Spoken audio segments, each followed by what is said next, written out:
Join us as we dive into our obsession with true crime, history, and mysterious stories. Each Corrupted Clip episode is less than 30 minutes long, providing you with the perfect bite-sized content to get you through the day. We assume no responsibility or liability for any errors or omissions in the content of this episode. The Corrupt Podcast is based on the facts and our opinions of the case. Listener discretion is advised. Welcome to the Corrupt Podcast.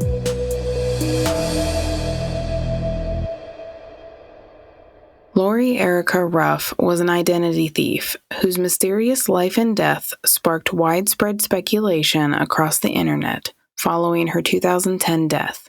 Law enforcement, journalists, and online sleuths spent years attempting to identify the woman, eventually as Kimberly McLean. Welcome to our 5 days of Corrupted Christmas. For Christmas, we would love for you to join our Patreon. We have 4 tiers, from free to $5 a month. You'll gain access to bonus content, a member shout-out, water bottle sticker, early access to episodes, and join a cool community as part of the Corrupted crew. I know Christmas is right around the corner, and all we can think about is buying presents and making sure everything is ready and wrapped. But do you know what next month is, Paige? I do. Next month is our first birthday celebration. We thought, since we're celebrating, we'll whip up something magical for you guys to enter in a giveaway. Now, in this giveaway, we're including amazing things you absolutely don't want to miss out. So head over to our socials. Stay tuned for the specifics there in the coming days. The story of Lori Erica Ruff begins and ends with Lori's suicide on Christmas Eve 2010 in Longview, Texas. The woman known as Lori had pulled into her in-laws' driveway and shot herself in the head. When her father-in-law went to fetch the morning paper, he found Lori deceased in her car. It took less than 2 weeks for a lockbox with a birth certificate and an ID card to be found in Lori's house. Lori's in-laws, the Ruffs, contacted private investigators, and a perplexing case of identity theft was discovered. The real Becky Sue Turner was born in 1969 in Fife, Washington. When she was 2 years old on December 30th, 1971, Becky was killed in a house fire along with her 8-year-old and 3-year-old sisters. Almost 17 years went by, and on May 20th, 1988, Becky Sue's birth certificate was provided to an unidentified woman in Kern County, California. A month later, on June 16th, this same woman used the birth certificate to obtain an Idaho ID card. Now we have a stranger's face with Becky Sue's identity. Our fake Becky Sue was busy traveling around the United States that summer. She popped up again on July 5th in Dallas, Texas, to legally change her name. The name change was approved, and the mystery woman's name was legally changed to Lori Erica Kennedy. At the time, Social Security cards were provided typically when you started to work, so it wasn't out of the ordinary when a week later, Lori applied for a new Social Security number. She was provided a Social Security number for Lori and a Texas ID card that July 1988. Claiming to be 19 years old in April 1989, Lori also obtained a Texas driver's license.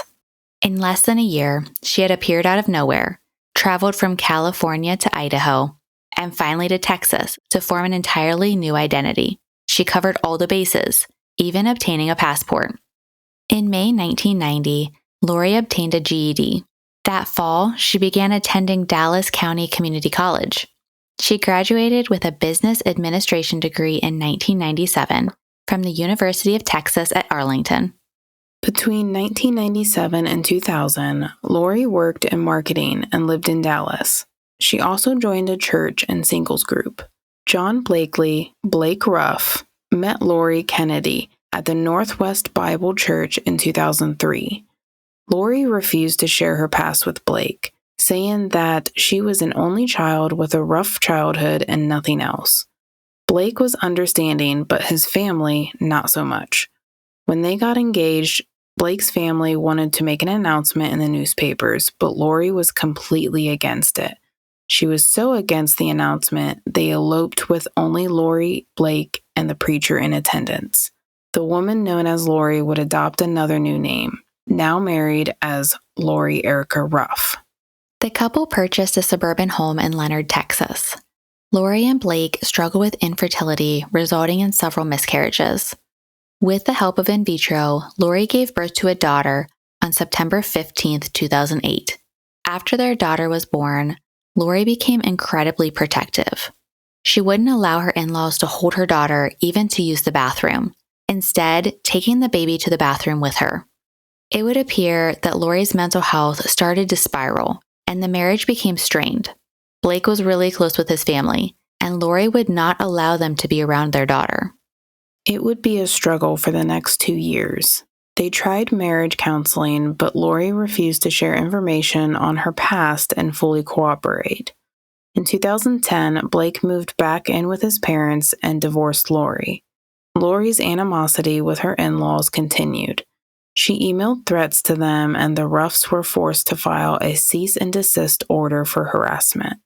According to the Seattle Times, Lori also attempted to break into the Ruffs' home by stealing their house keys. Lori's neighbors noticed that both she and her toddler daughter were looking thin, like they had lost a significant amount of weight that year. This brings us to Lori's suicide on Christmas Eve 2010. On Christmas morning, Blake's father found Lori parked in their driveway. Her daughter was not in the car, but if she was with Blake or in the house alone, we're not sure. 2 suicide notes were in the car with Lori. One was addressed to Blake and the second to their daughter. The letters never have been released to the public, but investigators believed they were the ravings of a mentally ill woman. Blake's brother-in-law, Miles, headed to Lori's home. He called the police and waited for them to arrive before entering the home, though. When interviewed later, he said that he was concerned the house was booby-trapped. I think that's pretty telling of Lori's mental state and how she was treating Blake's family, that he thought he could be at risk just going into her home. Exactly, and this was after, she committed suicide. Correct, yep. Luckily, there were no traps, but they did find a house in a hoarder-level disarray. The laundry and dishes were piled up, and the toddler's crib was very dirty. Then on January 1st, 2011, the story of Lori Erica Ruff became even stranger. Blake had been aware of a lockbox labeled Crafts that Lori had told him to never open. He decided that now was the time to open that lockbox. Inside was the birth certificate for Becky Sue Turner, an ID card with Becky's name but Lori's photo. There were other handwritten notes with sayings like 402 months, Ben Perkins Jr. Law Office, Southwestern Belle of Greater Dallas, and North Hollywood Police. One of the notes just had columns of numbers like 48 through 90, 47 through 84, 46 through 88, and it continues down to 21 to 67. The notes were pretty much gibberish. We'll post a copy on our socials. There are so many theories surrounding the notes and Lori's identity. Web sleuths and Redditors spent years tossing around theories in an attempt to solve the mystery. Could the 402 months, which would be 33 years, mean something? Maybe she had been on the run for 33 years. Or maybe it was a prison sentence. Ben Perkins had a law office in Englewood, California. He also was a bankruptcy attorney who had been disbarred in 1989 for repeated misconduct and client neglect. Lori had written the word Jackson on the notes as well, and Jackson, Mississippi was Ben's hometown. So maybe Ben had helped Lori with disappearing and reappearing as Becky Sue back in 1988. Ben died in 2013, so if he assisted in any way, we'll never know. A woman named Jennifer Wichter was also a possible connection to the Jane Doe known as Lori Ruff. Jennifer had gone missing on March 10, 1988. 20 years old, Jennifer's car was found abandoned on Interstate 10 just west of Phoenix, Arizona. It was theorized that Jennifer had left willingly and surfaced again as Becky Sue just months later. If you compare their photos side by side, the women do look alike, with the same approximate age, weight, and face structure. The investigation also confirmed that Lori had breast implants at some point and may have had work done on her nose as well. Other theories involve Lori suffering from amnesia and wandering away before assuming a new identity. It's also possible that Lori was on the run and hired an identity broker to take on the Becky Sue name. Something to support the identity broker theory was how easy it seemed to be for the woman to become Becky. Becky was born in California but died in Washington.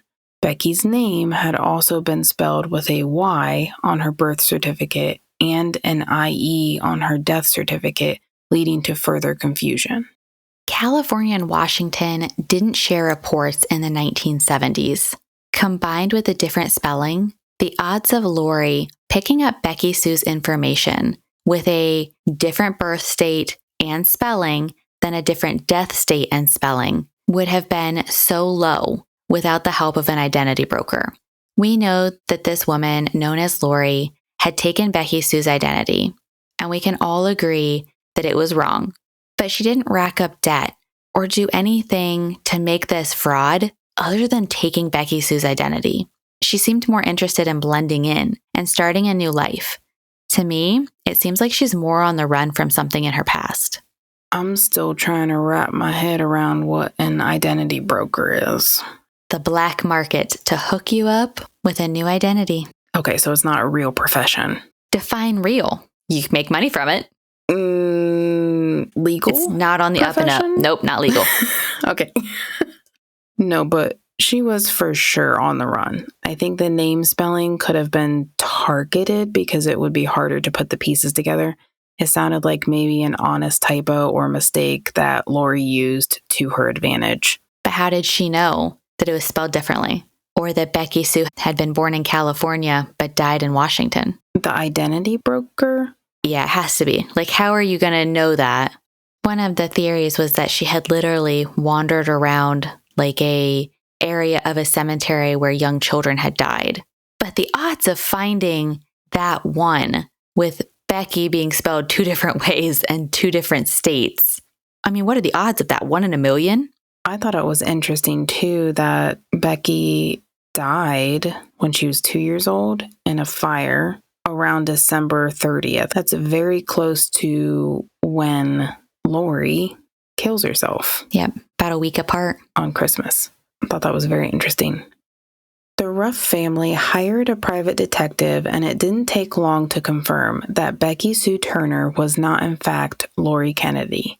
The family contacted a Texas congressman and a request to look at possible identity fraud, which is how Joe Velling, a Social Security Administration investigator, became aware of the case in September 2011. Joe labeled the mysterious woman as a Jane Doe and worked for 2 years on the case without any luck. With permission from the Ruff family, Joe began speaking to the Seattle Times, hoping the public would at least recognize Lori's photo. The Seattle Times article was released in June 2013. It gained attention, lots of attention. The internet sleuths gained a whole new crowd of people following this article, and they really tried to solve this case, going so far as to dig into Lori's love of children's toys. One example was an Easy Bake Oven that Lori had purchased as an adult. They really dug into that, obsessing about what would make her love children's toys so much. Her pastor was also interviewed, and he told the sleuths about Lori's obsession with her hands. Lori apparently had incredibly large or long hands that she loved to stare at and fidget. They also speculated that this Jane Doe may have been part of the mafia, a spy, a military member who went AWOL, or a runaway teenager when she resurfaced in 1988 as Becky Sue. I mean, incredibly long hands is scary to me. Like, it's a scary thought, right? She's just an alien? Like, the long fingers, yeah. Nope. I've heard it described both ways. Sometimes they say that she's got long hands, and sometimes they say she has large hands. Large hands. I don't know. She just looks so much like a person I know or that I've seen before. It's super weird. I wonder if I've run into her at some point in my young life, because we get into like Pennsylvania area, and that's close to where we are. So I don't know. Maybe. Joe Velling was also busy working on the case. Working with forensic genealogist Colleen Fitzpatrick, they submitted Lori's daughter's DNA to Ancestry.com and 23andMe. In 2014, a first cousin named Michael Cassidy was found. But Michael could live anywhere in the world, so the investigation continued. Then DNA matching a potential third cousin appeared, and Colleen started working on a family tree. She traced the family tree back to 1848 with a great-great-great-grandfather. Then moving more currently, she connected the third cousin with the name from years earlier, Michael Cassidy. Joe and Colleen were also able to narrow down which Michael Cassidy, specifically the one who lived in Philadelphia, Pennsylvania. In March 2016, Joe flew to Philadelphia to speak with the Cassidy family. He arrived at the workplace of another Cassidy relative and began showing the woman photos of Lori Ruff. Immediately, the woman said, "My God, that's Kimberly." Joe spoke with the family, narrowing down that Lori Erica Ruff was actually Kimberly Maria McLean.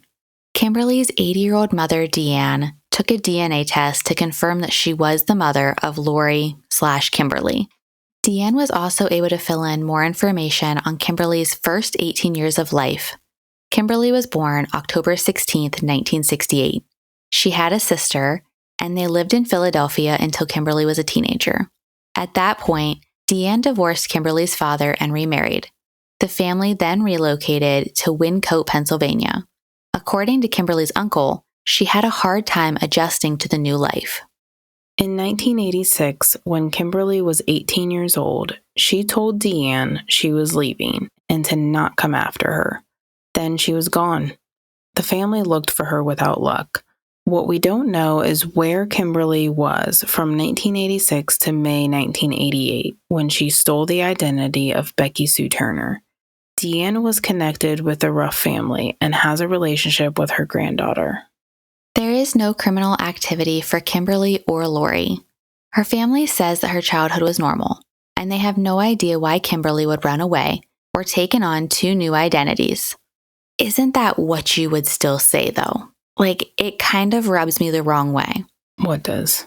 She's gone now. Kimberly's not here to tell us what happened in her past. Mm-hmm. The combination of running away, getting a new identity, telling her mom, "Hey, I need to get away from this situation. Don't come look for me." Her obsession with children's toys. Doesn't that all sound like some kind of abnormal childhood or some kind of abuse that she's trying to get away from? Mm-hmm. Sounds like there's some sort of underlining reason that's not being said here. Like, you can chalk it up to the fact that she was mentally ill. And obviously she was, she ended her life in her in-laws' driveway.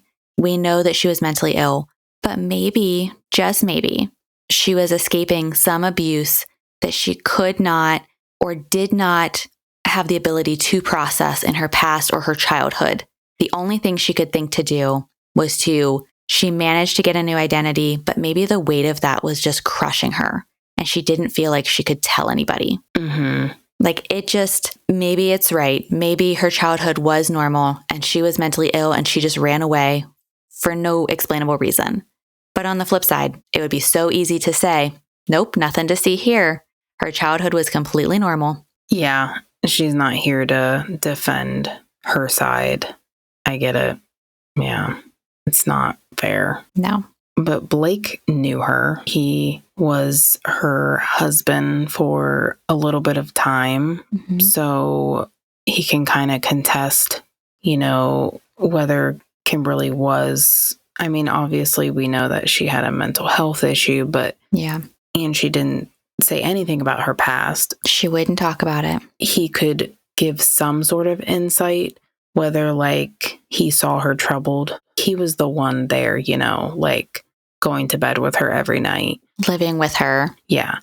Having breakfast with her, having coffee. He was doing all those little things that he could probably detect something was going on, some sort of trauma happened. And then now, since we know where her family is, he can maybe meet them and compare okay, who was the one doing wrong here, really? Mm-hmm. He allows the McLean family to spend time with his daughter. So that kind of supports the fact that, it might be okay. Mm-hmm. They're cross country. So how much time are they seeing each other? Yeah. But you're right. Like, that would help him suss out, like, is it something that she's on the run from? Do I need to keep my child away from this situation?